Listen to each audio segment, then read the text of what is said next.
alguma coisa ficará igual e se nada mudar?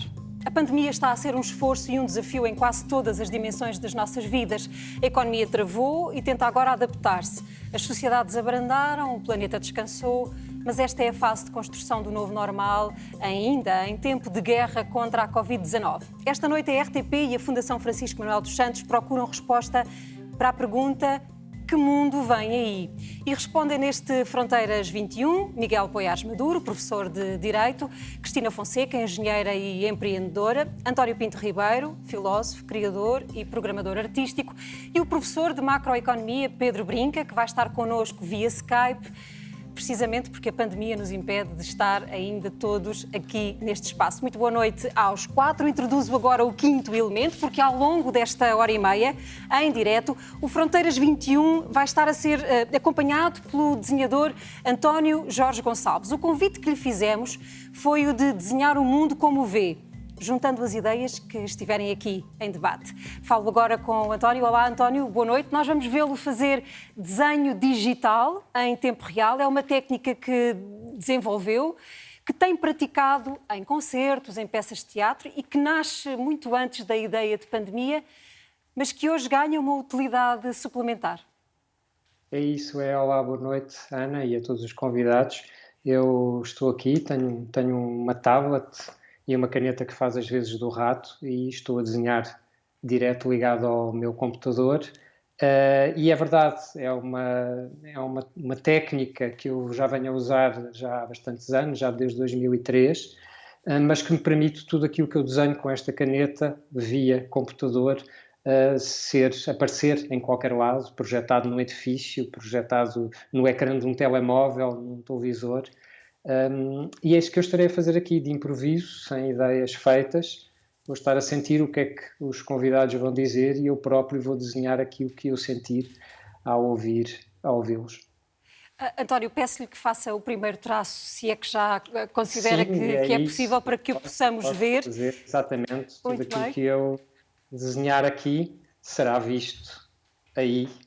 Muito bem. É o traço do António Jorge Gonçalves. Nós vamos poder acompanhá-lo ao longo de todo o Fronteiras 21, ao longo destes 90 minutos. É a visão do mundo, pela mão deste desenhador, a que acrescentamos as ideias que nascerem e que forem trabalhadas aqui nesta conversa. Muito boa noite a todos novamente. E o que vos peço, antes de acrescentar à nossa mesa opiniões de convidados estrangeiros, que convidámos também, o que vos peço é, se é possível hoje, arriscarem uma marca que a pandemia deixa, de que possam ter praticamente a certeza. Miguel, começo por si. Então, eu diria a consciência da incerteza como condição existencial da nossa vida individual e coletiva.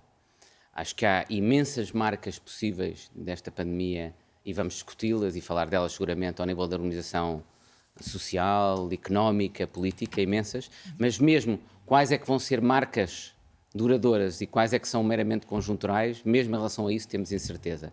E eu acho que essa condição e essa consciência da incerteza, que é algo que provavelmente muitas gerações tiveram em períodos de guerra, a minha geração e as gerações subsequentes provavelmente nunca tiveram plena. Nós dávamos muito por garantido um certo grau de estabilidade. E essa percepção de que agora, subitamente, tudo aquilo em que assentava a nossa vida pode ser colocado em causa de um dia para o outro através de um vírus, penso que é algo que pode mudar de forma existencial a nossa percepção do mundo, do ponto de vista individual e do ponto de vista coletivo, com consequências muito duradouras. Cristina. É assim, dentro da minha área, o uso de tecnologia em muitos setores em que havia uma transformação digital anunciada, mas que tardava em acontecer, por exemplo, no caso da educação, a automatização, há uma série de setores que as empresas têm adiado a adotar e, portanto, é muito claro para mim que esta pandemia nos veio trazer estas mudanças e o uso da tecnologia no dia-a-dia em coisas tão banais como eu ir ao restaurante e ter um menu digital em vez de um menu em papel. Acho que vieram para ficar. A tecnologia entrou em mais áreas da nossa vida e isso já não voltará para trás. Sim, acho que não. António Pinto Ribeiro, nós vamos falar de cultura aqui esta noite e será provavelmente dos setores mais frágeis neste momento e sobre o qual naquilo a que podemos chamar a retoma, se calhar recaem as maiores incertezas. Hoje consegue dizer qual foi o prejuízo já ou o benefício, um deles? Tem provavelmente o exercício mais difícil aqui. Boa noite. Não, eu creio que estamos longe ainda de ter feito os diagnósticos resultantes desta pandemia. Eu, por exemplo, não sei ainda se estamos face a uma ruptura epistemológica que deu completamente cabo do mundo e, portanto, o que virá a seguir ninguém sabe o que é que vai acontecer, ou apenas é um grande sobressalto à escala mundial. Assim sendo, creio que das várias coisas que se perderam, houve outras que se ganharam, mas no setor artístico que faz parte desse grande sistema que é o sistema cultural, aquilo que se perdeu foi o sentido da convivialidade que existe entre públicos, espectadores, artistas, técnicos, distribuidores. Isso foi uma perda absolutamente enorme, porque se há semelhanças muito grandes entre aquilo que é o universo artístico e cultural com os outros universos, comercial, industrial, por aí fora, há duas características muito específicas. Essas têm a ver com o universo das emoções, que o mundo das artes fornece, distribui, permite que as pessoas tenham prazer, desprazer, angústias, alegria. E o outro aspecto é a natureza simbólica. A natureza simbólica das obras de arte e das obras de culto não são quantificáveis e, portanto, não sabemos ainda, de facto, que impacto vai ter, mas vai ter, com certeza, um grande impacto. E este foi, ou está a ser ainda, um tempo do medo. Veremos como é que ele aparece na arte. É um tempo de impasse neste momento. Vamos ver como é que ele se desenvolve ou não. Pedro Brinca, e na economia?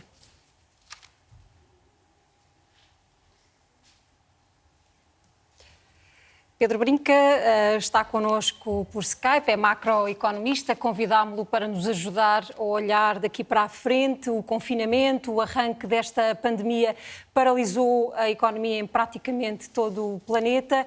E o que lhe pergunto, Pedro, vou tentar novamente perceber se está connosco ou não, é que marca é que acha que ficou já impossível de apagar? Pelo positivo ou pelo lado negativo? Bom, vamos tentar então recuperar. Esta é uma das marcas, se me permitem a nota pessoal, mais negativa da pandemia em televisão, que foi a introdução do Skype e que espero que possamos livrar-nos dele muito rapidamente. Mas vamos, mesmo então... aí tem uma vantagem, já agora, se me permite. Tem uma vantagem. Por exemplo, uma maior diversidade de representação. Permite... É verdade. Se nós tivermos só pessoas em estúdio, por exemplo, aqui em Portugal, são sobretudo pessoas de Lisboa. Temos podendo um ter mais físico, sim. eu sei que nunca é a mesma coisa, mas num certo sentido, se calhar permitiu a outras pessoas que de outra forma não podiam participar, estar presente em debates, ver as suas vozes representadas no nosso debate público, ter essa oportunidade. E tendo essa oportunidade, pode ser que depois até fisicamente passem a vir mais às televisões. Então, também é necessário mais diversidade aí. Eu melhoro a minha crítica e desejo só que as condições tecnológicas melhorem tanto que não se perceba que os convidados estão por Skype. Vamos então introduzir aqui a opinião do filósofo francês Bernard-Henri Lévy. Nós convidámo-lo para se juntar à reflexão desta noite. Ele acaba de escrever um livro que ainda não foi editado em Portugal, que se chama Um Vírus que nos Enlouquece. E ele observa aqui nesta obra a pandemia e as reações dos seus atores. O autor critica os excessos, a ditadura do medo. E nesta entrevista, a jornalista Rosária Salgueiro avisou que a pobreza agravada pela Covid vai provocar convulsões sociais. E voilà. Ai, mas eu tenho um azar com o Skype.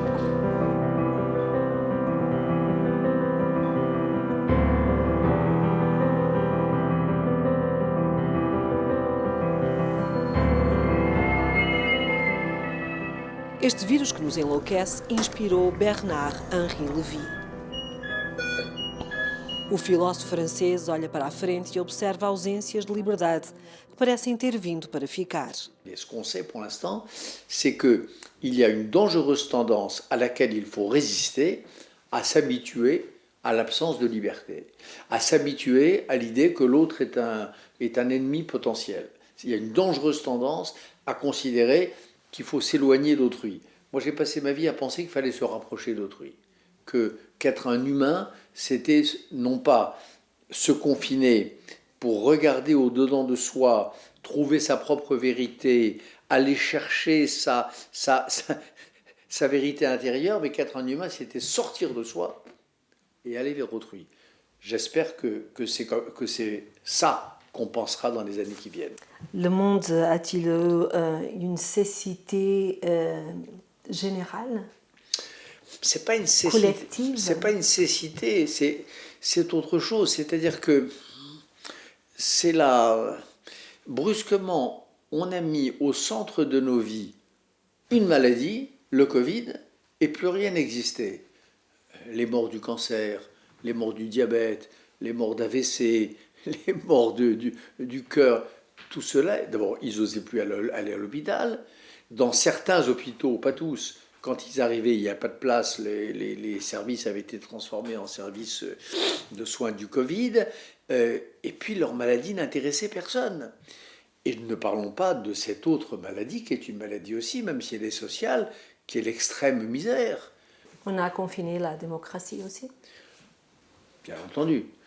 Je regarde la France, par exemple, le Parlement s'est confiné, il s'est réuni en format restreint, abolissant de ce fait le principe même du vote personnel. Le Conseil constitutionnel s'est mis en vacances, le Conseil d'État a validé sans discussion les projets d'urgence sanitaire, et ainsi de suite. Alors heureusement, maintenant, il y a les manifestations qui reprennent. As manifestações antirracistas são bem-vindas. Admite o nem sempre muito consensual também homem do cinema e do teatro. Toute manifestation antiraciste est la bienvenue. Tout ce qui peut permettre de réduire le taux de racisme dans nos sociétés, je suis pour.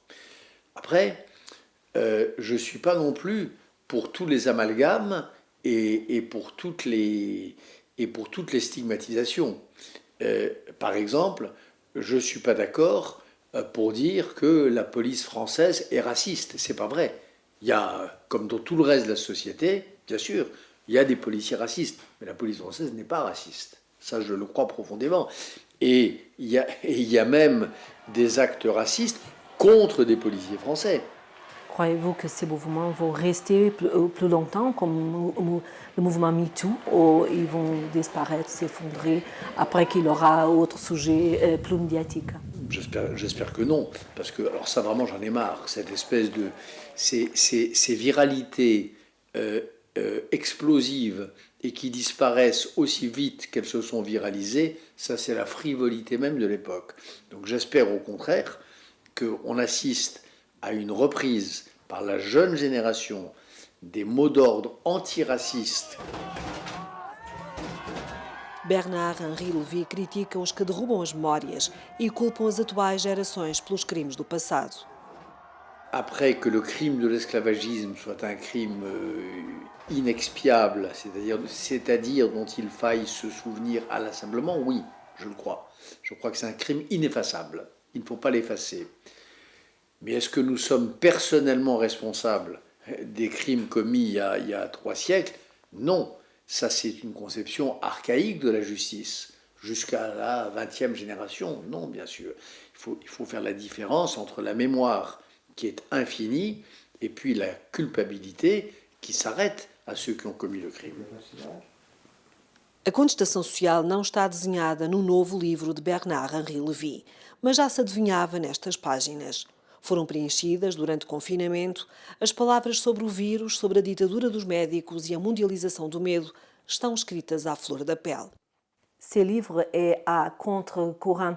Ce n'est-il une réaction épidermique à la pandémie?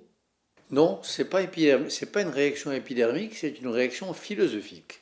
J'essaye au contraire de réagir en philosophe, c'est-à-dire en sage, autant que je le peux, à cette épidémie de folie qui a balayé le monde. Alors, la sagesse peut aussi aller avec la colère. Et pourquoi vous êtes en colère?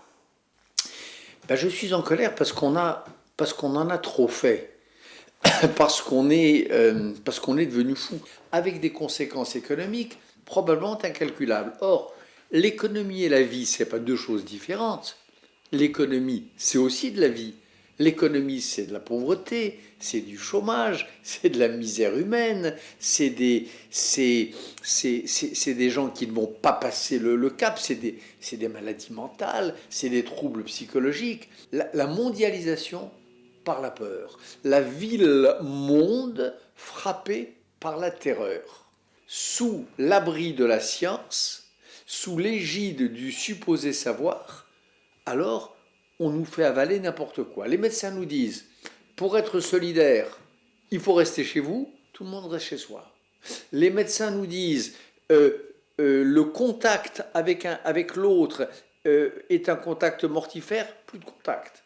Les médecins disent, les enfants sont des porteurs de virus, ils vont infecter les adultes, on transforme, on injecte dans l'idée des petits Français et des petits Portugais un super complexe d'Édipe, l'idée qu'ils sont en train d'assassiner leur père et aussi leur mère et leur grand-père et leur grand-mère. Donc les médecins... Maintenant, ils disent le contraire. Et maintenant, les médecins disent, pardon, on s'était trompé. On a rendu quelques enfants fous, mais on s'était trompé. Je crois. J'espère. Nascido na Argélia, filho de franceses judeus, padrinho do SOS Racismo, Bernard-Henri Lévy recusa as críticas de ter ideias próximas de Donald Trump, quando no centro da conversa está a Covid-19.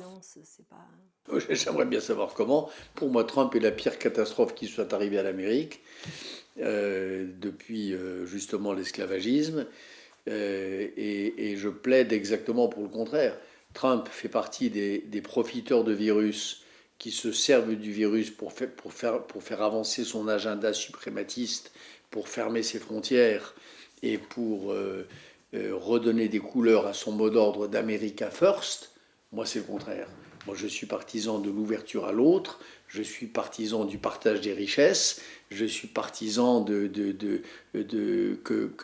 les démocraties retrouvent leur vocation, qui est de tendre la main aux plus démunis. C'est l'exact contraire. Este vírus que nos enlouquece, em formato de livro, provoca emoções sobre o passado e reflexões sobre o futuro. A primeira tradução portuguesa sai a 7 de julho e promete animar as conversas deste novo normal.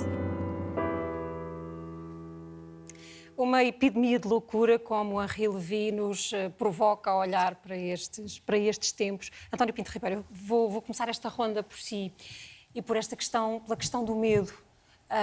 Pela epidemia do medo, pela forma como vários atores estiveram e se comportaram e de que forma é que contribuíram para os lados mais negativos deste período que estamos a viver.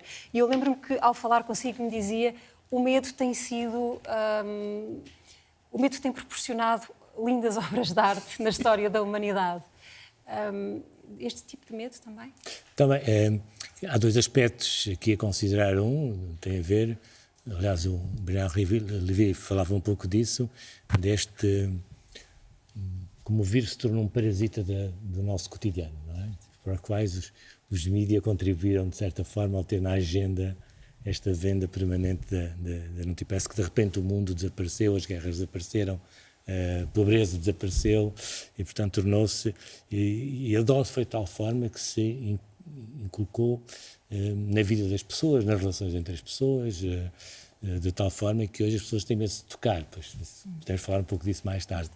Mas há, de facto, uma situação que eu estou muito interessado em saber que tipo de produções artísticas resultam desta experiência, primeiro da pandemia e depois do confinamento.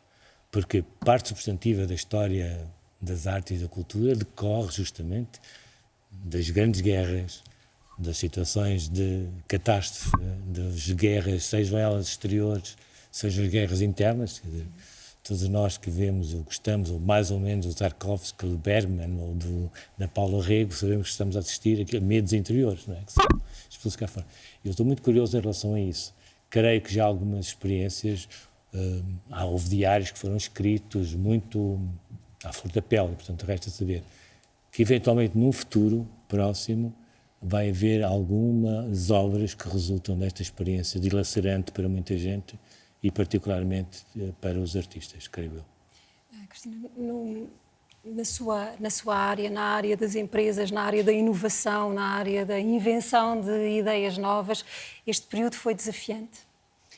Foi desafiante, sobretudo porque nós trabalhamos, no meu setor, nós trabalhamos com empresas muito numa fase inicial, mas que têm alto potencial, e houve dois tipos de empresas. Houve as empresas que tiveram que travar, que se calhar trabalham no setor da restauração, da hotelaria, das viagens, mas depois, para dar dois exemplos muito concretos, nós temos uma empresa que se foca na área da saúde mental e, portanto, permite ter acesso a consultas de terapia online e, portanto, eles estão com um crescimento altamente acelerado. E isto, obviamente, que a situação proporcionou essa procura. Outras, tudo que seja áreas de entrega de comida online. Portanto, há claramente uma série de setores que explodiu e isso fomentou o nosso investimento e a mudança de hábitos das pessoas. E, portanto, eu especificamente tive muito a trabalhar do lado da oportunidade que esta crise nos trouxe.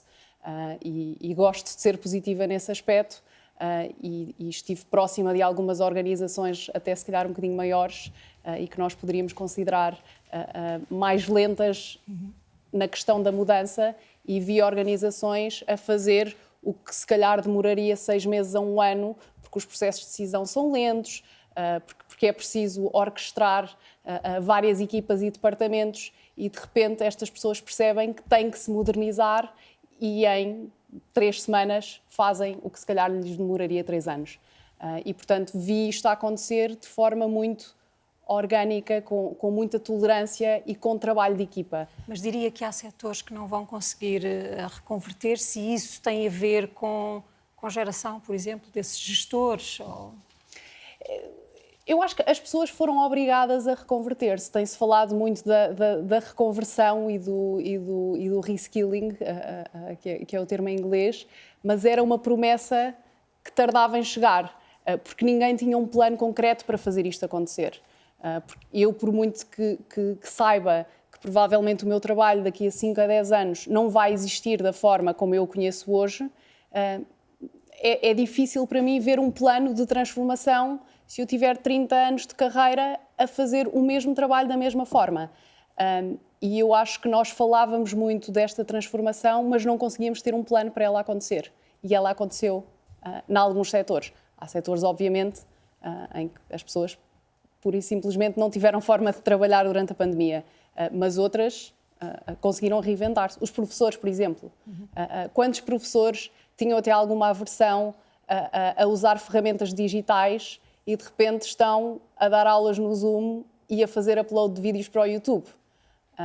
E, portanto, acho que há uma certa beleza em perceber que as pessoas conseguiram reinventar-se.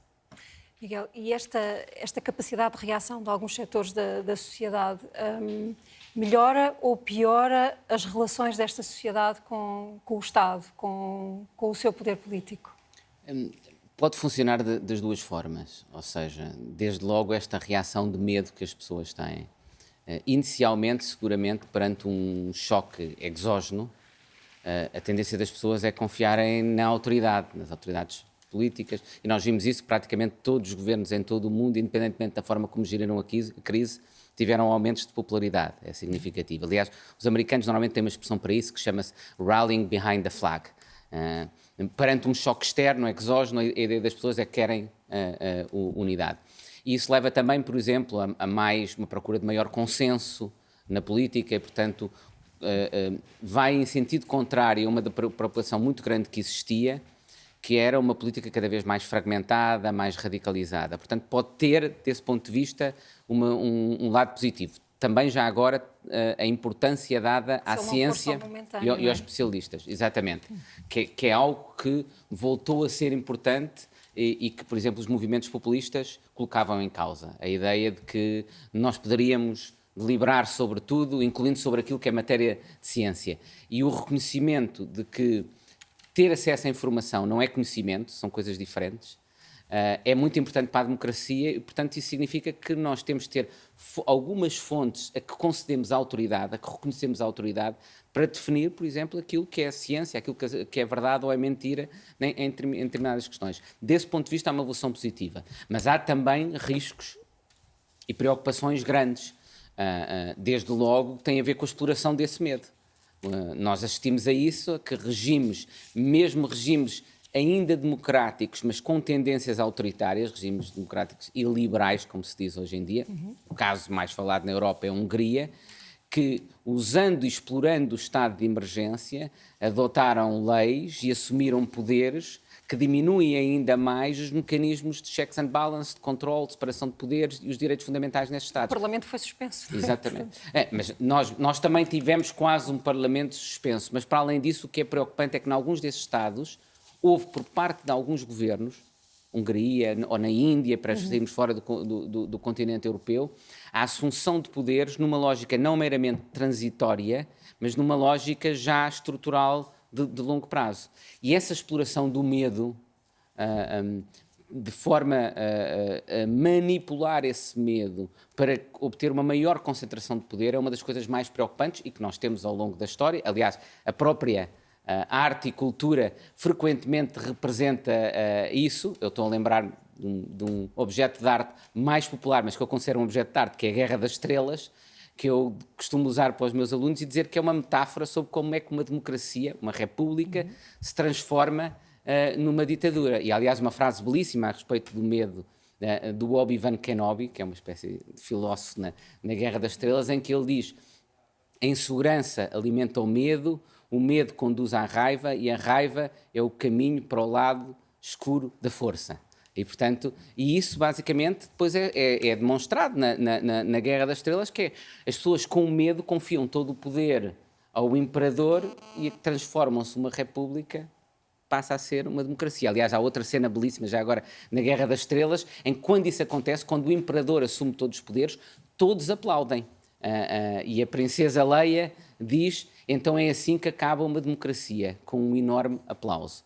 E, portanto, uma das preocupações que nós temos de ter agora é que esse medo não nos deve conduzir a abdicar de aspectos que são fundamentais para a salvaguarda da democracia. E o Bernie-Henri Lévy alertava para esse risco de nós, com esse receio perante esse medo, estarmos a aceitar diminuições nas nossas formas democráticas que são extraordinariamente preocupantes. Portanto, nós ainda não sabemos, ainda não conseguimos ter uma leitura final das consequências da pandemia, que tanto pode ser positiva em termos de amplificar dimensões positivas da democracia, como pode amplificar algumas das preocupações de desinformação, de populismo e de crescimento de tónicas autoritárias em certos regimes que já estavam a ocorrer e que estão a utilizar a pandemia para reforçar essas tendências autoritárias. Eu creio que já é possível chamar o Pedro Brinca a juntar-se a esta nossa conversa. Agora sim, olá Pedro, muito boa noite. Em relação, no decorrer desta reflexão, o que lhe pergunto é: uma economia fragilizada, uma economia que criou ou que deixou criar mais desigualdade e que abandona pessoas, é uma economia que fica mais na mão dos Estados ou destas situações de risco, de populismo e de totalitarismo de que estamos a ouvir falar?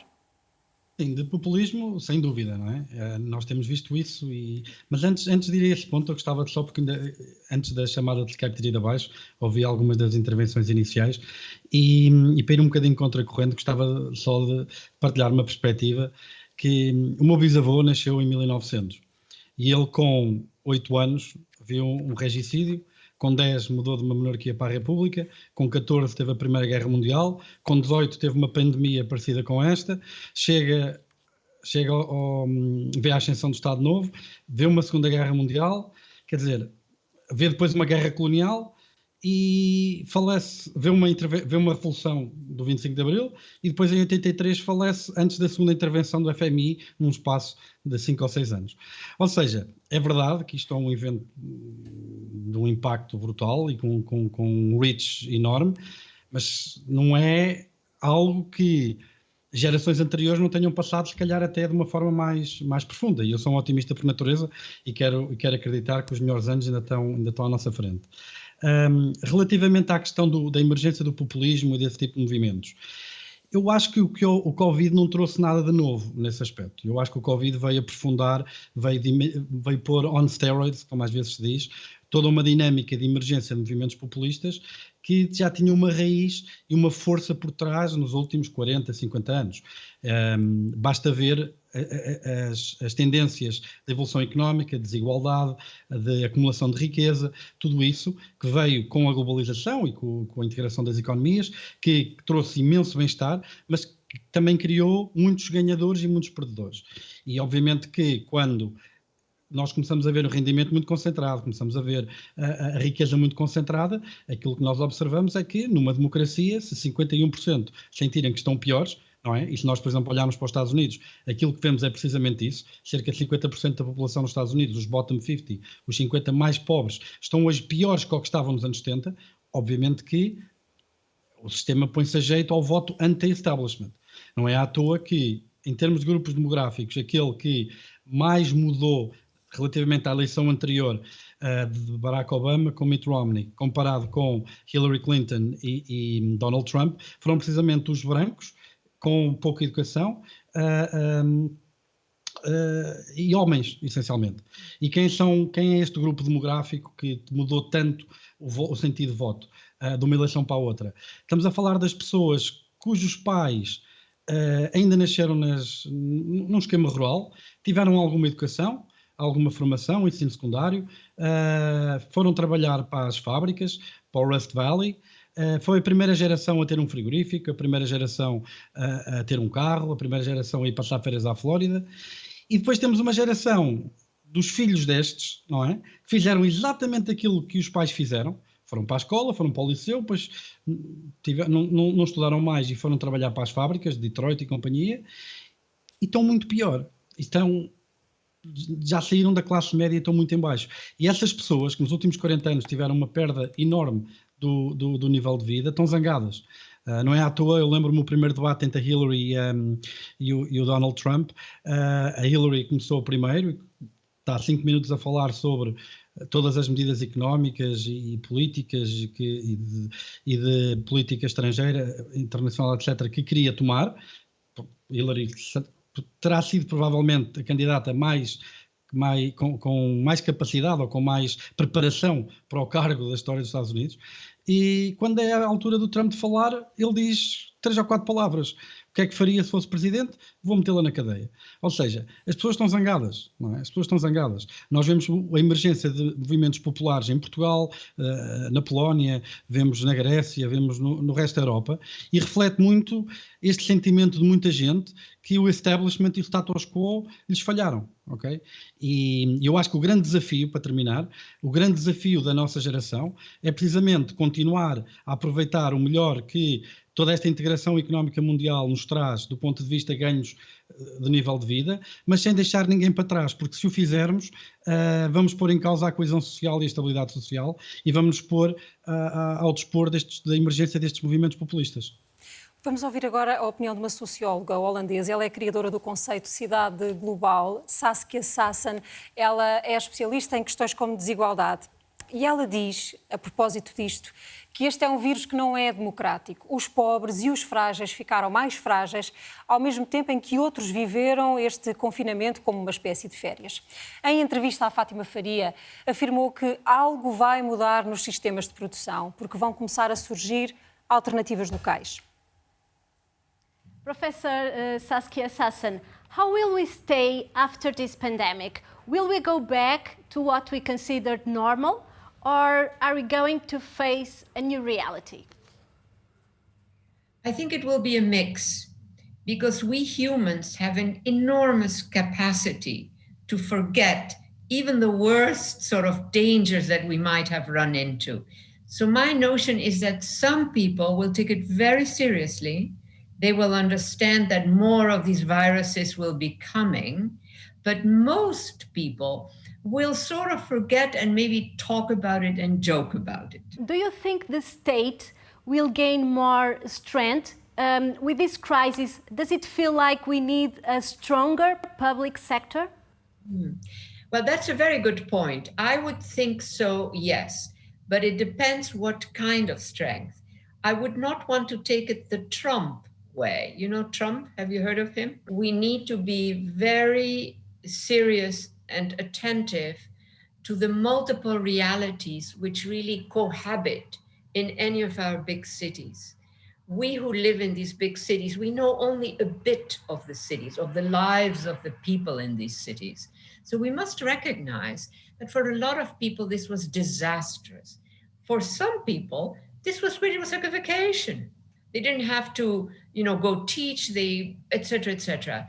So the reality of advantage and the disadvantaged, it's a big deal. I consider that a very, very serious issue. How will societies be more divided with more inequalities?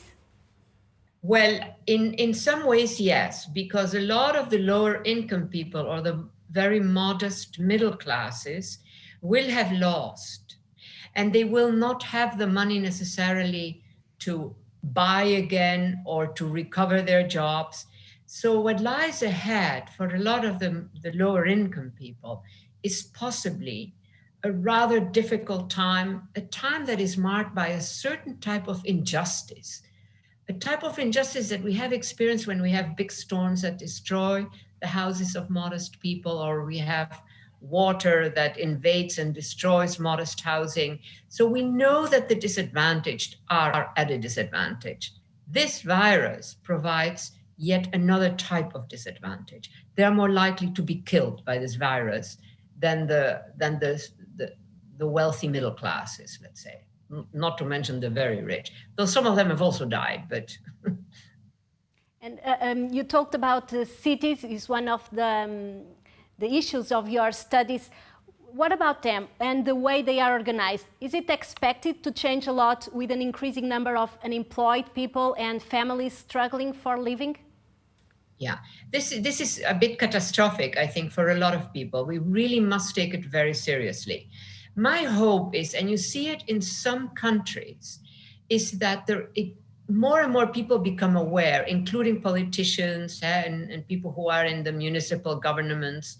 They become aware that there is a sector of their population which is so vulnerable to anything that goes wrong. Not just what happened now, which was a major catastrophic event with a brutal, blood-sucking virus, but in sort of daily life in normal conditions. Do you think this pandemic is an opportunity for the urgent ecological transition? Also, very much so. Now, the point that makes it a bit complicated is that this virus is here with us in part because we have destroyed or grabbed or built on so much land. So if this virus would have appeared 30 years ago or 40 years ago, it is quite possible that it would have killed fewer people, not just because there are fewer people in the world at that point, but because there was more space where there were options. Because that virus is not after us. That virus wants something very specific, which is a kind of blood, part of blood. It's not even the fullness of blood. So it could have found that in other things. So the big question for us is, are we going to see more and more viruses come in because we have destroyed their habitats? What do you think will happen with the economy? Will the global lose strength to the local? There will be more local production in a smaller scale, more local solidarity, and also more transnational cooperation?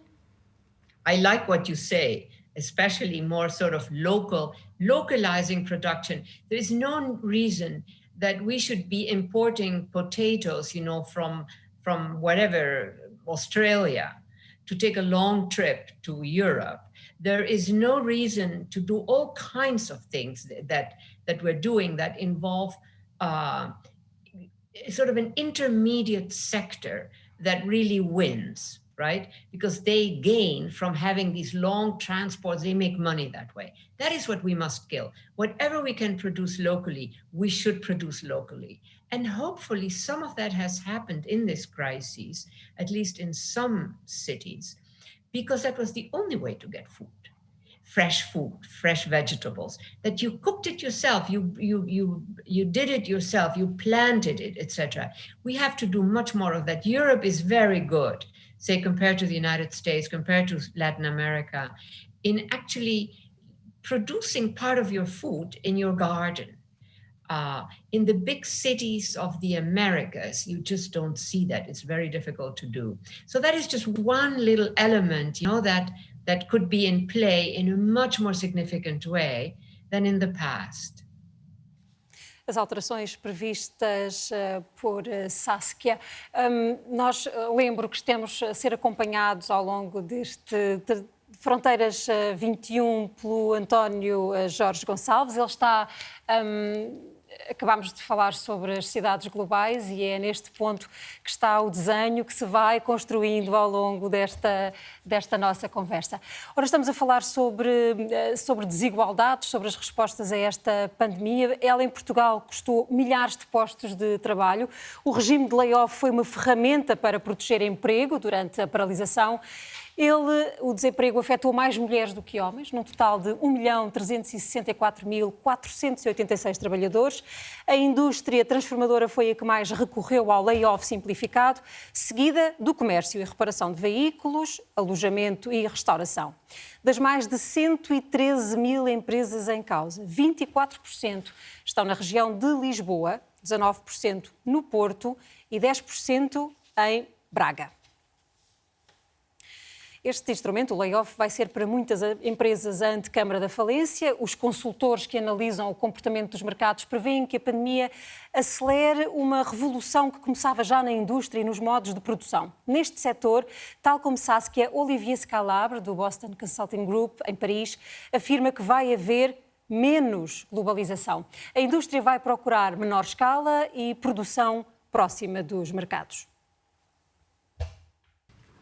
Olivier Scalabre, in recent years you have been talking about the fourth production revolution. Is this pandemic an opportunity to accelerate this revolution?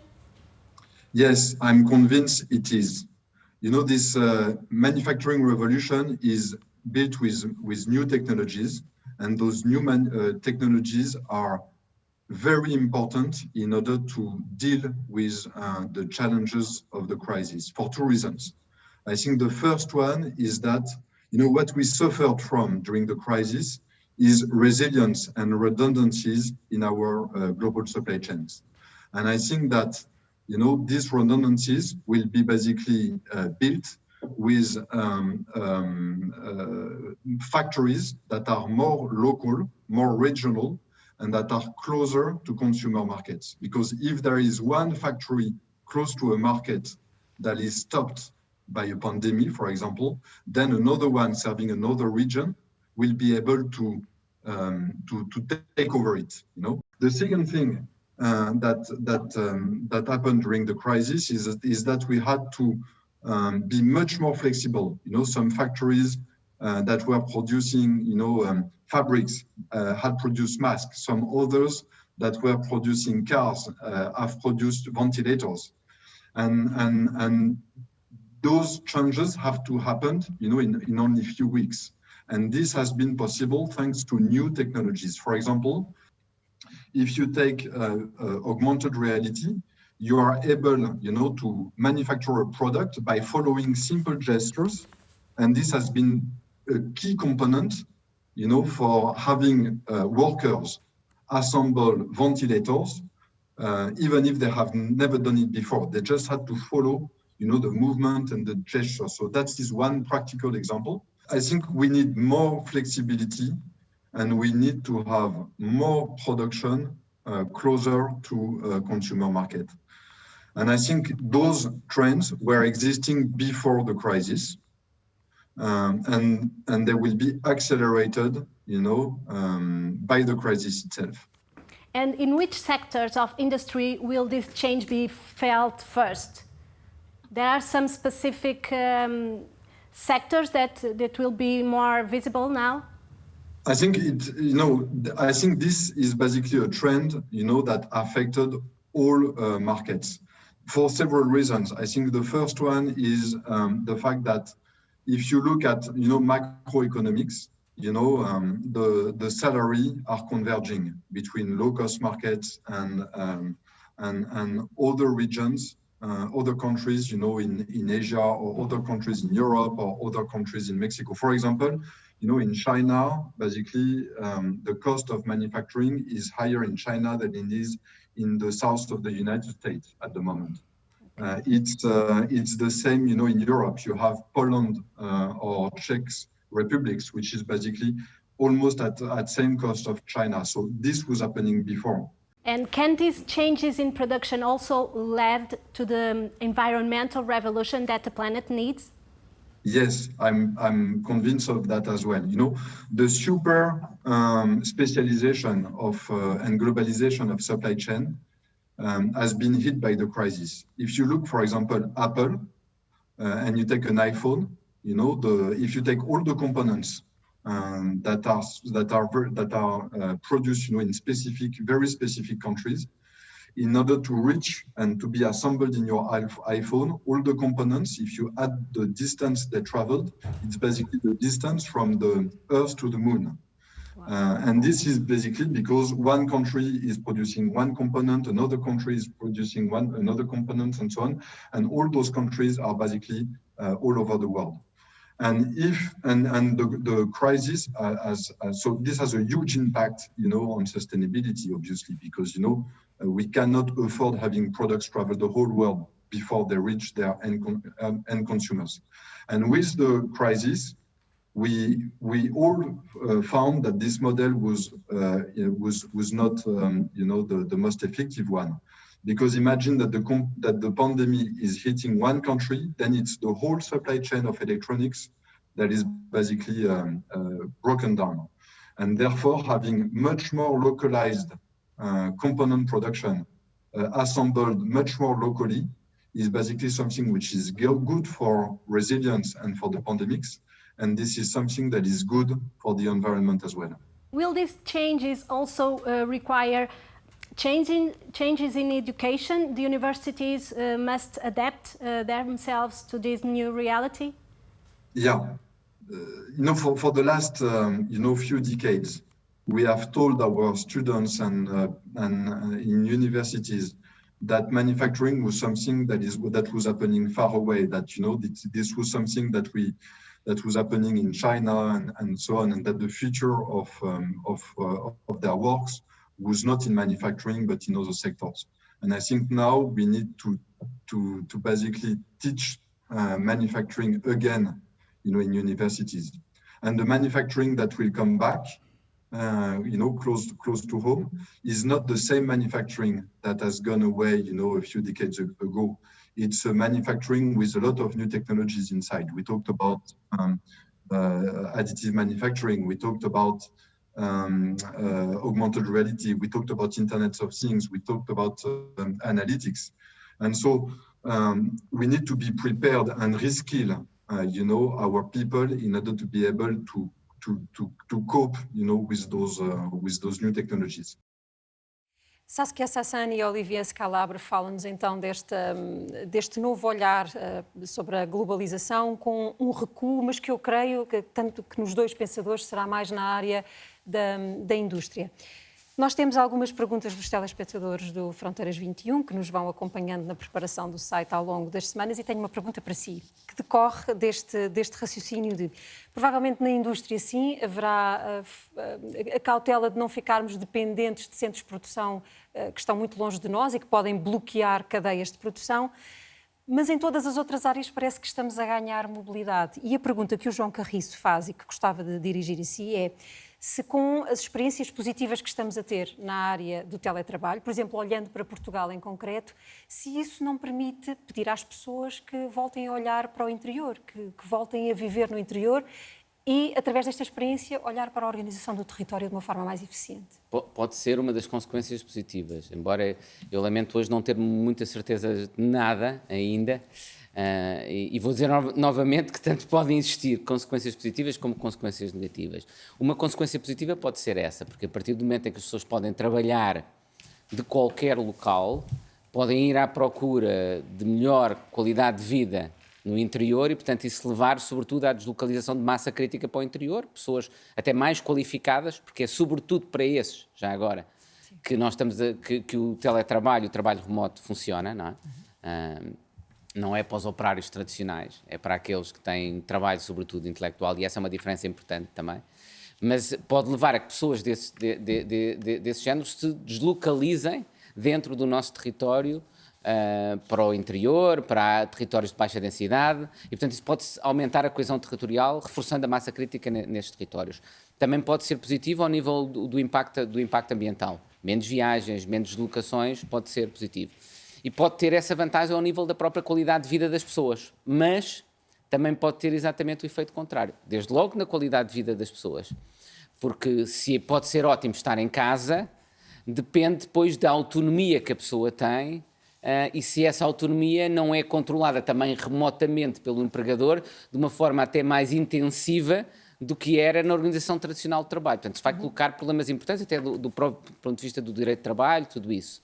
Também pode ter uma consequência negativa ao nível da exclusão digital. Por exemplo, é fantástico que as pessoas possam ter acesso a conteúdos educativos por via online, por via digital, que antes não tinham. Mas a realidade é que é muito diferente uma criança um meio com pais com fortes qualificações que lhes podem dar apoio quando termina a aula online, não é? E os podem ajudar e esclarecer dúvidas, crianças que não têm esse apoio em casa, não é? E eu temo muito que o ensino digital pode ter as suas virtualidades, mas do meu ponto de vista vai agravar imenso as desigualdades e dificultar ainda mais o funcionamento do elevador social. É uma das consequências mais negativas potencialmente desta crise que eu assisto. E pode ser negativo também ao nível do emprego. Porque, quer dizer, esta deslocação para o remoto, em muitas áreas, está associada também a uma deslocação para a inteligência artificial e para a robótica. Ou seja, por exemplo, a produção na indústria mais local já estava a ocorrer, independentemente da pandemia. Havia muitas empresas nos Estados da América que estavam a regressar aos Estados da América. Porquê? Porque com a produção através de robôs, de forma automatizada, com a inteligência artificial, não é necessário mão de obra e, portanto, o custo da mão de obra, que era o que os tinha levado a deslocalizar para países com custo de mão de obra muito mais baixo, deixou de ser relevante. Mas isso não significa que isso vá criar emprego nesses países. E há muitas outras áreas, quer dizer, a Facebook, por exemplo, utilizou esta pandemia não apenas para aumentar o trabalho à distância, mas também para substituir muitos postos de trabalho por mecanismos de inteligência artificial. E, portanto, nós vamos ter ao nível do emprego um impacto. Não é que não exista novo emprego, mas o problema é que muitas das pessoas que faziam os empregos anteriores não são as mesmas que podem fazer esses novos empregos. E, portanto, nós vamos ter um problema redistributivo muito importante e significativo. E de requalificação de pessoas que provavelmente podem ficar de fora. Sendo que a requalificação para alguns destes tipos de empregos, temos de ser sérios, não é fácil. E, em muitos casos, não é possível, sobretudo em determinadas faixas etárias. Pedro Brinca, nós olhamos para um modelo económico que exploramos há décadas, mas que mostra que num mês ou dois deixa tudo em causa. Isto é o suficiente para o reconvertermos também, ou como me dizia ontem quando falávamos sobre isto, a morte do capitalismo é uma notícia manifestamente exagerada? Eu acho que é manifestamente exagerada.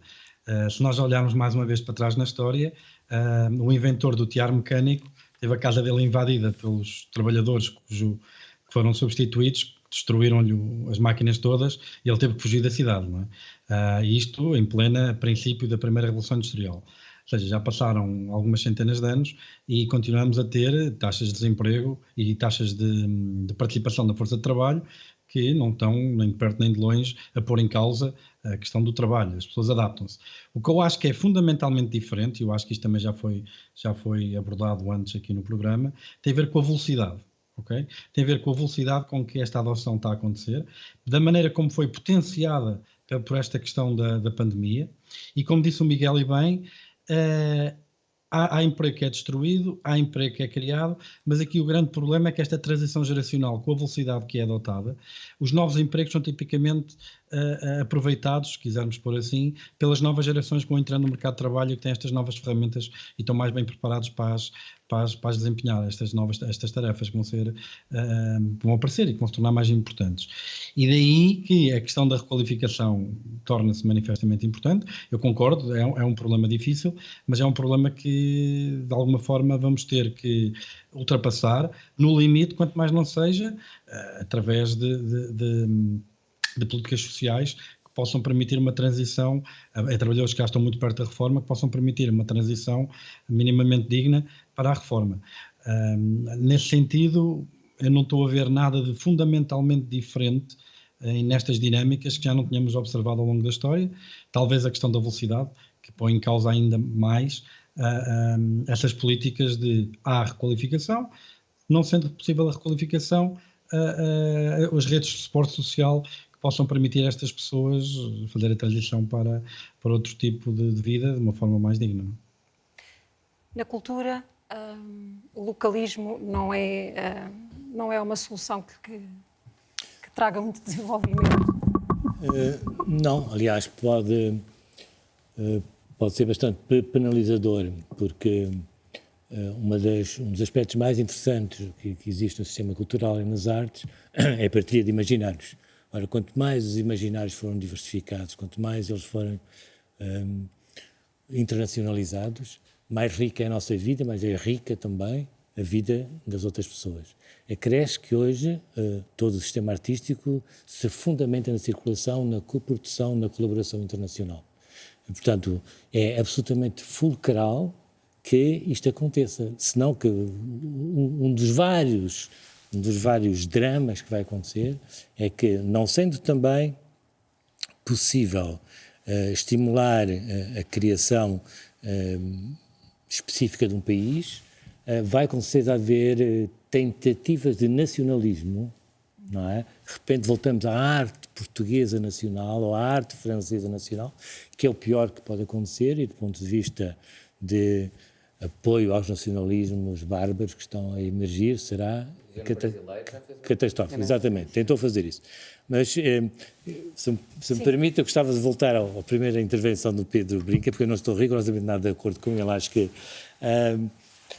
a passagem da monarquia à república, os 54 países africanos que se libertaram, a Primeira Grande Guerra, a Segunda Grande Guerra, a Revolução Sexual... da vida do avô do Pedro Brinca. Sim. Quer dizer, isto mudou toda a gente, mudou o mundo todo, mudou do ponto de vista, novamente, cultural e artístico, quer dizer, criou o jazz, criou a dança contemporânea, criou o novo cinema, nós hoje vamos dançar às discotecas africanas, porque de repente houve um conjunto de músicos que puderam ir para a Europa. Quer dizer, há todo um universo de transformação cultural no século XX impensável sem as grandes transformações que foram dadas exatamente por aquilo que são choques de natureza epistemológica que decorrem ou de guerras ou de... A queda de Berlim, que à partida foi foi dado um dado absolutamente extraordinário do ponto de vista da democracia, teve depois consequências desastrosas. Agora, há um aspecto que eu acho que, de facto, o capitalismo não morreu, está longe de morrer. Agora, há regimes e modos de funcionar dentro do capitalismo que, na sua diversidade, podem ser mais justos ou menos justos. Aquilo que eu vejo ao assistir ao ver o conjunto de dados estatísticos que nos forneceu é que o modelo operativo em Portugal e na maior parte dos países europeus, esse modelo, esse regime da economia falhou. Esse sim falhou. E falhou completamente. Por isso é que as pessoas estão ao abandono hoje em dia. Diz-se, mas ninguém estava à espera da epidemia. Não é bem assim, porque de facto houve alguns avisos já no século XX. Mas também me assusta a ideia do regresso veloz, rápido, ao anterior regime económico. Porque isso quer dizer que voltamos à precariedade dos artistas, que voltamos à grande diferença que existe entre os grandes empresários. Isto só para situar no universo da cultura. Aos grandes empresários capazes de rentabilizar projetos que são muito, muito lucrativos, enquanto outros vivem em situações de limite de precariedade. Não é? Eu percebi a ideia do localismo nesse ponto de vista de fechamento sobre uma identidade específica, mas nós temos, quando olhamos para o território português, temos uma desorganização monumental da cultura, ela não está presente com a mesma intensidade ou com a mesma qualidade no território, o que provoca até um desperdício, como acontece em Lisboa, onde a oferta é quase impossível de acompanhar. Isso tem a ver com o regime de consumo, quer dizer, exatamente como o outro consumismo que nós fazemos no dia-a-dia, esse regime de consumo também se alastra e contamina também aquilo chamada erradamente oferta cultural. Então tem que haver alguma contenção. A grande dificuldade é equilibrar entre a liberdade criativa, a liberdade que todos nós temos de criar, e ao mesmo tempo reduzir essa oferta cultural. Eu vou convidar o António Jorge Gonçalves a voltar, se calhar a parar a caneta só um bocadinho e a entrar nesta nossa conversa, porque o António está neste momento, eu na verdade nem sei muito bem em que cidade é que está, mas está aqui, transformou um desenho numa arte performativa e na verdade nós estamos aqui, estamos a ver o desenho que está a construir, esta é a sua visão do mundo e a forma como vai desenhando as palavras que estão também aqui a ser ditas e pode estar em qualquer parte do mundo, aqui, em Tóquio. Isto é o advento de uma nova arte ou não? Isto é uma coisa muito concreta. Quer dizer, eu não acho que seja o advento de uma nova arte, eu acho que isto já existe há algum tempo, ou seja, a tecnologia, se nós pensarmos desde a imprensa que permitiu que toda a arte ou muita arte não tivesse de ser presencial, ou seja, que ela pudesse ser difundida. O que a tecnologia hoje, e no caso o computador e este sistema do desenho digital me permite, e isso sim é uma alteração, é que o desenho deixou de ser qualquer coisa projetual, que eu faço para um dia ser vista mais tarde numa galeria ou impresso, e que permite as pessoas que estão a ver, como vocês neste momento, estarem a ver o desenho, aparecer o processo de criação, ser completamente simultâneo com o processo de fruição, não é? Público e artista conjugados. Agora, eu estou em Lisboa, mas eu acho que nós teremos de ter uma certa cautela quando dizemos que poderia estar em qualquer lado do mundo. É evidentemente, em termos de suporte tecnológico, poderia, não é? Mas a verdade é que há imensas coisas e não podemos cair nessa falácia que as oportunidades são iguais para todos. Consoante o sítio onde nascemos, por um lado, quer pelo nível social e desenvolvimento dessa comunidade, quer pelo nível a todos os apoios, toda a qualidade de ensino. Não basta estar-se ligado à internet e ter uma máquina, de facto, tudo aquilo que é o bem-estar económico, social, ético, educativo, de saúde, também influencia muito a possibilidade de um artista fazer qualquer coisa, mesmo que ele esteja num suporte que é universal. Posso só acrescentar uma coisa, claro. Isso é em relação ao que disse António Jorge, acho extraordinário, porque, na verdade, eu não tenho este deslumbramento com o digital, como muitas pessoas têm, acho que tem aspectos muito positivos, e alguns aspectos positivos vêm, de facto, de alguma criatividade dos artistas, que, aliás, isto começou nos anos 70, estas primeiras experiências com o digital. Que, enfim, não era ainda o digital, mas aquilo que haveria de conduzir ao digital. Mas o que é absolutamente fascinante é que o digital, por um lado, é um excelente instrumento, é uma tecnologia ótima, mas ao contrário, por exemplo, da fotografia, é mais que isso. Pode ser uma réplica do mundo. Ou seja, no momento em que nós estamos a digitalizar o mundo, estamos a perder o controle sobre o mundo, enquanto temos sobre a fotografia. E esse aspecto é muito interessante, é uma forma que eu acho que sobre a qual devíamos seriamente refletir, porque o digital tem alguns perigos, para além da suposta generosidade de algumas empresas, mas há evidentemente um sentido do lucro que as empresas têm. Quer dizer, aliás, vê-se as situações recentes em relação à analítica, ao Facebook e por aí fora. E creio que o digital tem outro aspecto muito interessante, que foi permitir que a realidade e o digital possam, em situações que sejam mais conseguidas, possam conviver. Quer dizer, o Godard, ao mesmo tempo que já foi um pioneiro do digital, que fez uma conferência de imprensa em Cannes via telechamada, também, por outro lado, é alguém do cinema novo e que faz uma história do cinema baseada na fotografia. E esses aspectos de convivência possível são os mais desejáveis e aqueles que eventualmente terão mais interesse do ponto de vista do universo artístico. Não nos esquecendo que somos animais gregários, que precisamos de contacto. Olhando agora para o teletrabalho, Cristina, ele de facto, se calhar facilita até a utilização de um tempo de forma mais eficaz, já não é preciso apanhar um avião, perder horas para estar presente numa reunião, tudo isso se resolve de uma forma muito mais simples na mesma sala ou no interior, uns e outros, onde quer que seja. Mas o que é que se perde? É possível criar uma empresa, criar um espírito de empresa? Ela tem uma linguagem comum, não é? Há até um código de apresentação, um código como as pessoas se vestem, elas conforme o emprego, conforme a empresa, há um código que se mimetiza. É um prejuízo para uma empresa não criar esse tipo de linguagem, não ter pessoas que se cruzam na copa para o café e que de repente trabalham uma ideia?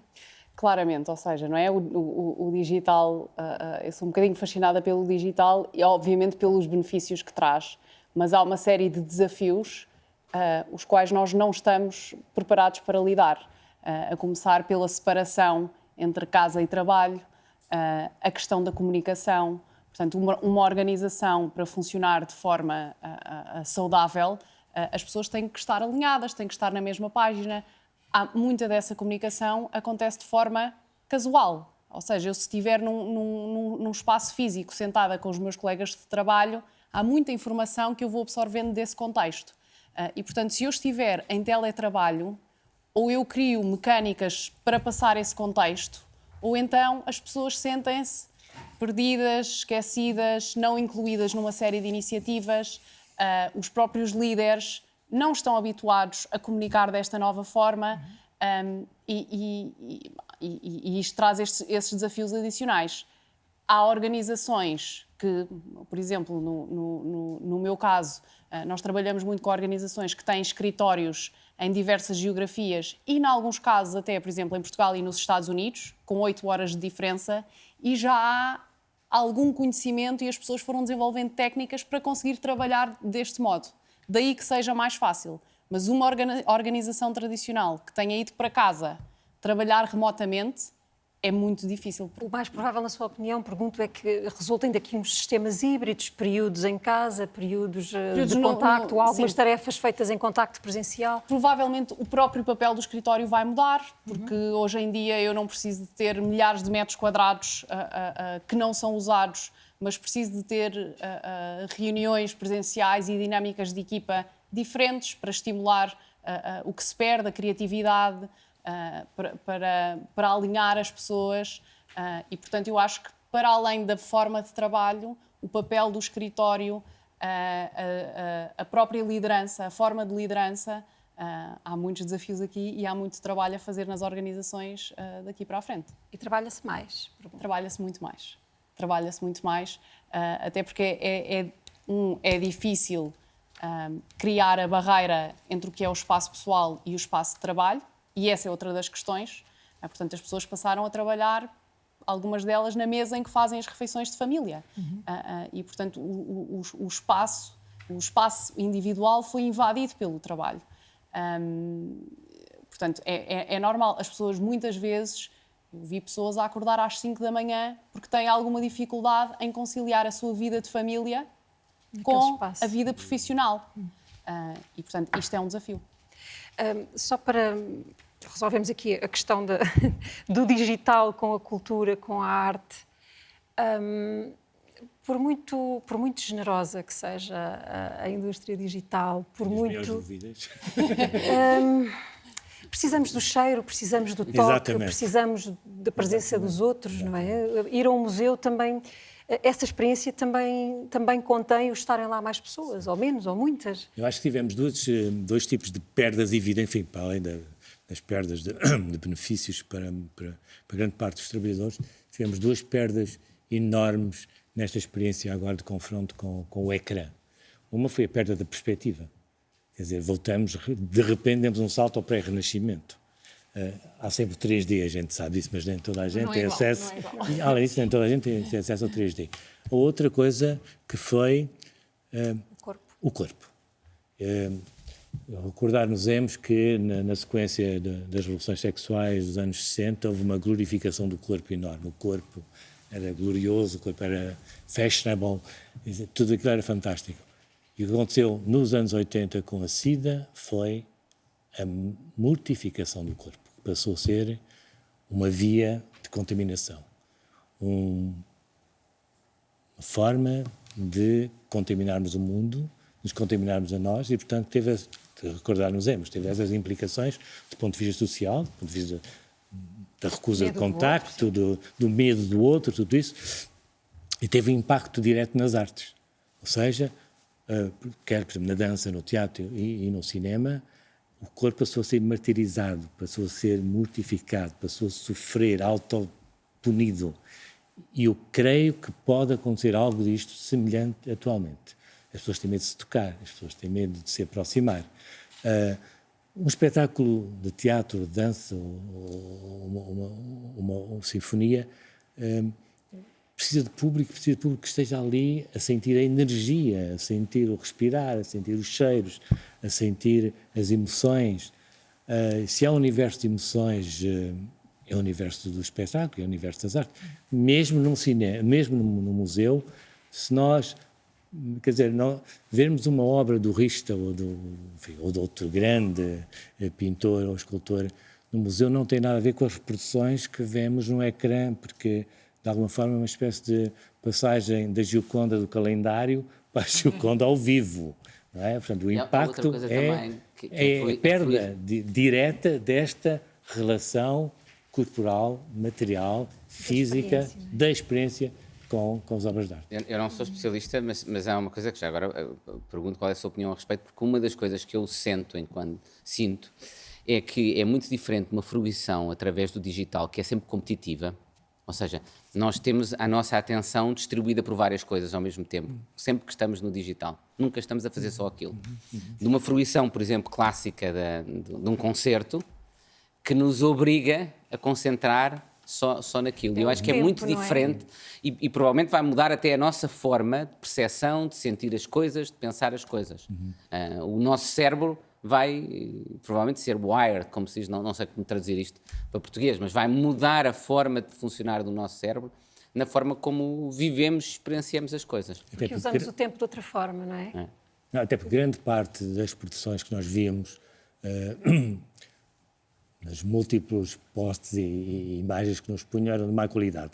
E, portanto, essa má qualidade ainda nos tornava mais, nos afastava mais. Agora, quer dizer, não tem rigorosamente nada a ver, nós estamos face a um ecrã deste tamanho, quando uma pintura pode ser enorme, gigantesca, não controlamos, não sentimos, não temos aquela materialidade. Apesar de eu ter visto excelentes concertos de bossa nova transmitidos, e apesar de ter visto a Ópera de Paris a dançar de uma forma extraordinária. Tem uma função de democratização, por exemplo, ao nível académico, uma das coisas que se vai passar é que vai haver disponibilização de conferências por grandes professores, de aulas por grandes professores, que de outra forma não estariam acessíveis a tantas pessoas no mundo. Portanto, também há isso, a Cristina dizia isso, também há esse aspecto de democratização no acesso a conteúdos, eu estou a pensar sobretudo conteúdos científicos, que é muito importante. Nós temos ainda um outro convidado neste Fronteiras 21 e o tempo está de facto a voar, mas nós vamos continuar a olhar para dentro de nós, vamos olhar para aquilo que tem sido o registro de consumo. Já aqui falámos de capitalismo, não é necessário voltar lá, mas de novo para as pessoas. O mês de abril registrou um recuo no consumo para praticamente metade dos níveis habituais, estamos a falar de Portugal, menos 43% de compras e menos 43% de pagamentos com cartão. O comércio a retalho caiu 16%, o vestuário 99%, mas os aparelhos eletrónicos e a alimentação dispararam. Compraram-se menos carros, houve menos atos médicos, menos refeições em restaurantes, menos viagens e menos dormidas fora de casa. Durante o mês de abril, muitas atividades das nossas vidas passaram a ser feitas online, as aulas virtuais dispararam 1.700%. O recurso a sistemas de comunicação em grupo, 181%. As compras online aumentaram 39% e as consultas de telemedicina, 30%. Ao nível das empresas também houve transição de funções para o digital. Na segunda metade do mês de maio, 53% das empresas tiveram funcionários em regime de teletrabalho. Nos primeiros 15 dias deste mês de junho, as encomendas de refeições online tinham, em relação a janeiro deste ano, crescido quase 80%. O uso massivo da internet pode ser uma oportunidade de negócios para muitos portugueses se for aproveitado o potencial de exportação. Bernardo Correia é diretor da Google em Portugal e acredita que a internet vai ser uma aliada fundamental para a educação, para a economia e até para a saúde mental.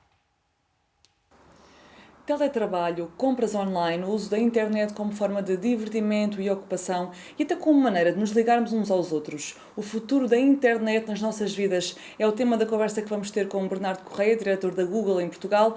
Bernardo, pergunto-lhe em primeiro lugar, que mudanças é que se prevê que aconteçam?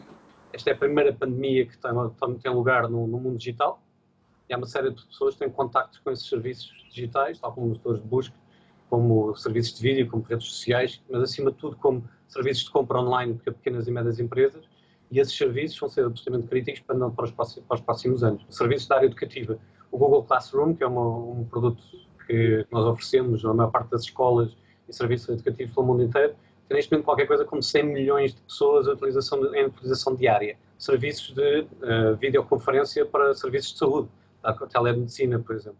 Acho que é ali uma forma enorme de poupança, não só de custos do lado do Serviço Nacional de Saúde, aqui em Portugal e no mundo, mas também de tempo e de segurança do próprio consumidor final. Mas prevê-se que nós fiquemos ainda mais dependentes da internet?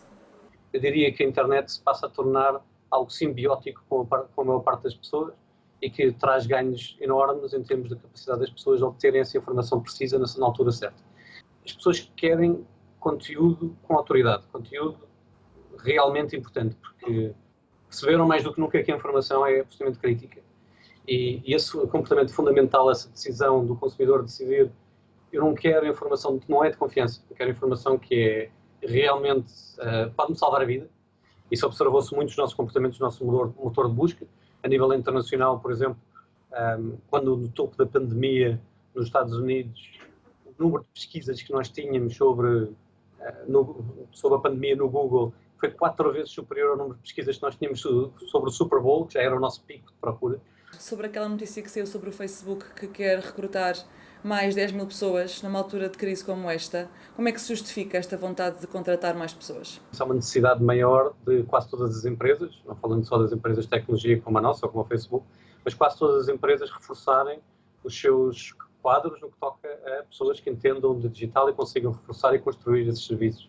A internet vai proporcionar ainda mais empregos? Eu julgo que a maior parte das projeções que nós fazemos é que se as PMEs em Portugal puderem fazer essa pesquisa dos mercados internacionais como fonte de crescimento, é possível de ser otimista sobre o futuro a médio e longo prazo. A curto prazo, obviamente, as coisas vão ser complicadas, mas a médio e longo prazo esta mudança estrutural pode ser benéfica para um país como Portugal, porque tem um tecido produtivo fantástico, com pessoas com bons skills, com pessoas com capacidades e com criatividade únicas no mundo, e que até agora a única coisa que tinham dificuldade é encontrar mercados para os seus produtos, porque não tinham canais de distribuição para esses produtos. A internet pode ser o maior canal de distribuição possível para os bens produtos criados em Portugal, incluindo para o conteúdo cultural dos mídias portugueses. E é isso que a internet nos oferece, em vez de 10 milhões de consumidores portugueses através das lojas físicas que estiverem no país, vários bilhões de pessoas conectadas à internet que podem comprar esses bens e serviços. Qualquer pessoa nos Estados Unidos pode comprar sapatos portugueses feitos pela Andandy, que é uma startup portuguesa que produz sapatos de homem feitos à medida, customizados e assinados. É uma startup que começou vendo na última crise a quantidade de sapateiros que ficaram desempregados, pegaram nesses sapateiros, fizeram deles uma força de trabalho qualificada fenomenal, produziram um produto de qualidade e encontraram um mercado potencial para aquilo no planeta inteiro. A internet ainda não proporciona a aproximação física. Pergunto-lhe se a internet pode também ser um aliado no combate ao isolamento e no combate aos problemas de saúde mental que poderão surgir depois da pandemia. É uma excelente questão. Aliás, nós estamos a ser parte de uma experiência enorme, não é? Uma sociológica de bilhões de pessoas trabalhar e conversar remotamente.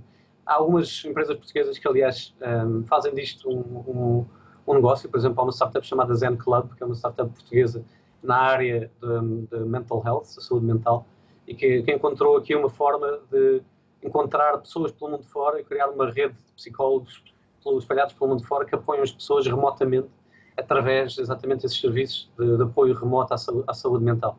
Não é uma área que seja resolvida, mas acho que é uma área em que a internet nos pode aproximar, mesmo estando distantes.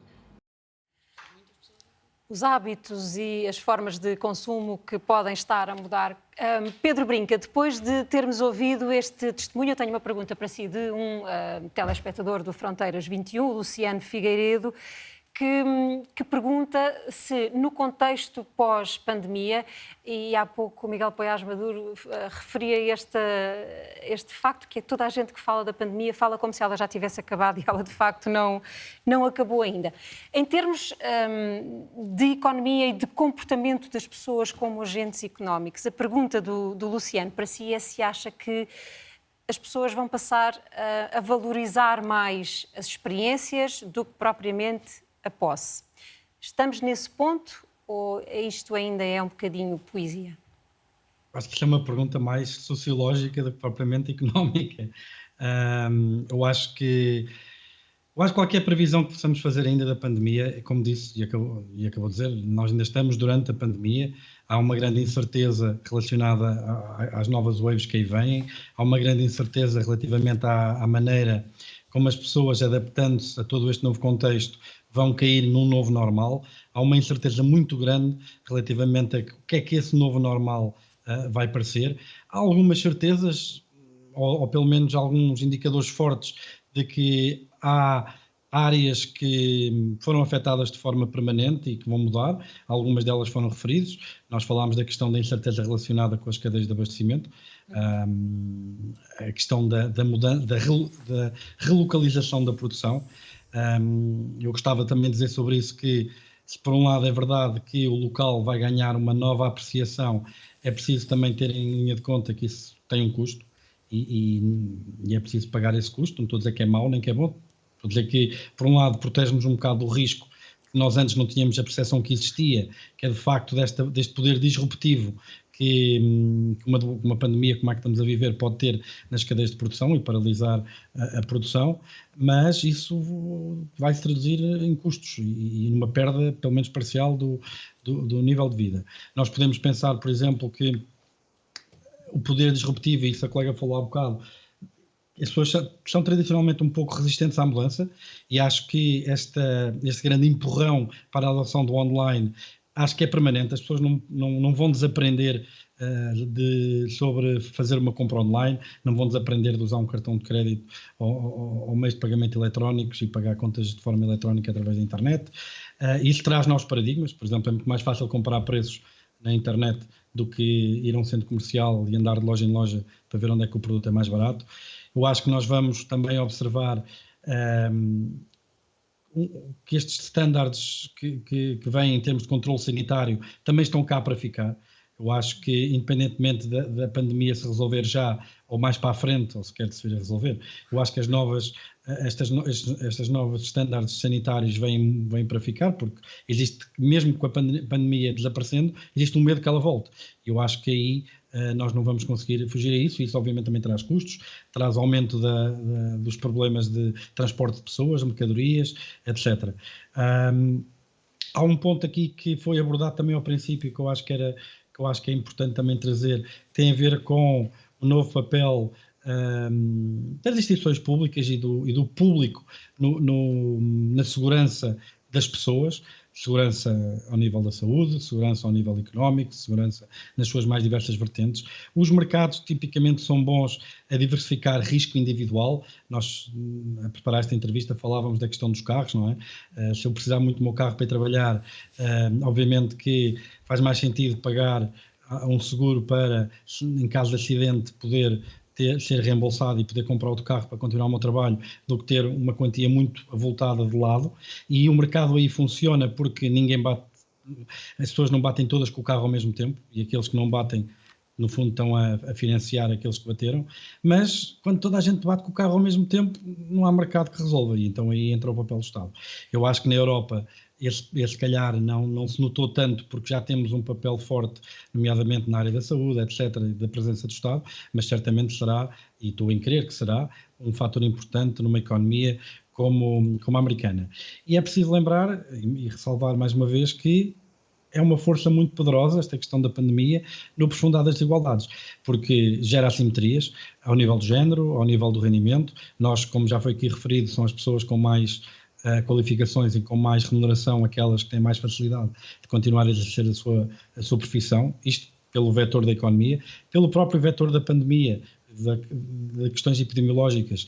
É uma doença que ataca mais pessoas que têm comorbilidades, nós sabemos que tem uma prevalência maior nas camadas mais desfavorecidas, e isto dentro do país. Entre países diferentes, nós vemos que países em diferentes estados de desenvolvimento também têm diferentes pesos de tarefas e de ocupações que podem ser desempenhadas em teletrabalho. E aqueles que não podem, obviamente, também vão ter um impacto muito, muito maior. E gostava só, para terminar, também esclarecer aqui uma coisa com o António Pinto. Eu acho que o António Pinto, discordando, concordou. A minha ideia que eu queria passar, quando eu contei a história do meu avô, era precisamente a ideia de que nós estamos a atravessar um período muito disruptivo, mas não, esta disrupção aconteceu de uma forma, se calhar, até muito mais aprofundada, muito mais intensa, por exemplo, na geração do meu bisavô. E era isso que eu queria, essa ideia que eu queria passar. Até na geração da minha avó. A minha avó, quando era miúda, as pessoas andavam lá na aldeia com as brasas de casa em casa para passar o lume, porque os fósforos eram caros. Não é? Andamos 60 ou 70 anos para a frente e ela já tem uma rede de esgotos, estrada alcatroada e tem um telemóvel com a internet que não sabe usar. Não é? Ou seja, é verdade que nós estamos a passar por movimentos extraordinariamente disruptivos das relações laborais, tem coisas boas e coisas más. Também gostei de ouvir a questão daqui do ênfase das coisas más que o teletrabalho pode trazer, do tecnostress, etc., que têm que ser abordadas logo nas suas mais diversas dimensões. O Miguel falou da questão do direito de trabalho. É importante que as pessoas tenham o direito a desligar, okay? Que as questões do tecnostress, estar always on, que as pessoas também possam, por opção, desligarem-se. Tudo isso é extraordinariamente importante para podermos aproveitar ao máximo esta transição para o digital e irmos adaptando às circunstâncias assim que elas forem evoluindo. Pedro, nós estamos a aproximar-nos vertiginosamente do fim do nosso tempo. Eu volto agora ao António Jorge Gonçalves, para falarmos deste desenho. Eu não sei se está concluído, se é possível neste momento concluí-lo ou se ainda precisamos de mais instantes, mas pergunto-lhe de que forma é que estas ideias, estas palavras, estes pensamentos estão refletidos aí nessa imagem que vemos agora. António. Quer dizer, ele não está acabado porque ele nunca está acabado e está sempre acabado. Ele acaba no momento em que eu levantar a caneta. Estes desenhos são uma espécie de fluxo, é um pouco como a conversa, acabam no momento em que eu me calo ou calo a caneta. Eu não sei explicar o desenho, porque se eu soubesse explicar, falava e não desenhava. Eu acho que uma das coisas fantásticas que a arte pode dar ao mundo como visão é justamente tentar explicar coisas que não se conseguem explicar. Portanto, sim, houve muitas palavras, muitas coisas que me passaram pela cabeça, mas eu acho que não sei dizer isto melhor do que pelo desenho. E nós vimos muitas imagens, provavelmente, que nos ficam na memória ou que poderemos rever, de muitos desenhos, de muitos instantes destes 90 minutos em que se manteve ligado a nós, a olhar para o mundo de uma outra forma. Eu tenho 1 minuto e 50 e vou pedir a cada um de vós que, de repente, assim, vá à memória buscar uma das imagens do António Jorge Gonçalves que vos tenha ficado ao longo do programa. Eu acho que era a imagem da cidade, da conexão da cidade global. Talvez seja aquela que me marcou mais. Quando víamos a socióloga holandesa, Cristina. Acho que sim, acho que foi a cidade global. Então. Acho que é esta que é a última. Não sabemos se é a última. Neste momento. Eu creio que ela continua ainda em construção. Pedro Brinca. Pronto, eu não sei o nome, mas a imagem que eu acho que tinha mais diretamente a ver com o contexto que estamos a viver era precisamente uma em que nós víamos uma rede que sugeria uma conexão forte entre as pessoas e, ao mesmo tempo, um cenário por trás que parecia algo ameaçador e que poderia pôr em causa toda esta globalização. Agradeço aos 5. António Jorge Gonçalves, muito obrigada por esta experiência, por esta forma de trazer cultura para uma discussão que é ainda hoje difícil, porque a pandemia da Covid-19 está aí, ela ainda não passou, e nós aqui discutimos o que é que pode vir com a perspectiva de que todos os aspectos têm um lado positivo e um lado negativo. Muito obrigada a todos. Obrigado. Voltamos a encontrar-nos no próximo mês, se a pandemia permitir, já fora do estúdio. Boa noite.